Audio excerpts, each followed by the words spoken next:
Sachal news net work کی videos میں خوش آمدید۔ ناظرین، ویڈیو سے متعلق اپنی قیمتی رائے کا اظہار کمنٹ باکس میں ضرور کریں اور چینل کو سبسکرائب کریں۔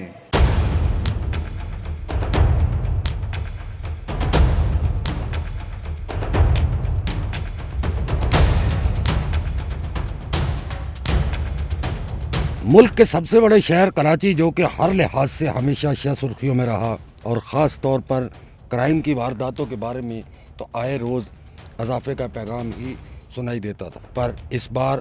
شاید سیکورٹی اداروں کی طرف سے اچھی حکمت عملی اپنائی گئی اور اس کی وجہ سے رمضان المبارک میں تمام سیکورٹی اداروں اور خاص طور پر ہمارے انٹیلیجنس ادارے جو ہیں ان کی طرف سے اہم کردار ادا کیا گیا اور سرکاری اعداد و شمار کے مطابق جرائم میں 29% کمی واقع ہوئی، جو گزشتہ سال کو دیکھتے ہوئے نمایاں ہیں۔ ملک بھر میں تازہ دہشت گردی کی لہر کے باوجود ہمارے ساز اداروں اور دیگر سیکورٹی اداروں نے رات اور دن میں ان تک محنت کی، جس کے بعد دہشت گردی کا کوئی بڑا واقعہ رونما نہیں ہوا، بلکہ اسی دوران بہت سارے شرپسندوں کو گرفتار کر کے ان کے عزائم کو خاک میں ملا دیا گیا۔ پہلی بار دیکھنے میں آیا ہے کہ شاہراہوں، مارکیٹوں اور بازاروں کے ساتھ ساتھ آبادیوں میں پولیس اور دیگر سیکورٹی اداروں کی طرف سے 24 گھنٹے گشت کا سلسلہ جاری تھا، اور خاص طور پر 21 رمضان المبارک کو جو تھریٹ ہمیں موصول ہو رہی تھی، اس کی سدباب کے لیے جو ہے وہ ایک بڑی نفری ان روٹ پر تعینات کی گئی جہاں پر جلوس جاری تھے۔ اس سے عام شہریوں کو بہت تحفظ کا احساس پیدا ہو رہا تھا۔ شاہد انجم، بیورو چیف، SNN، کراچی۔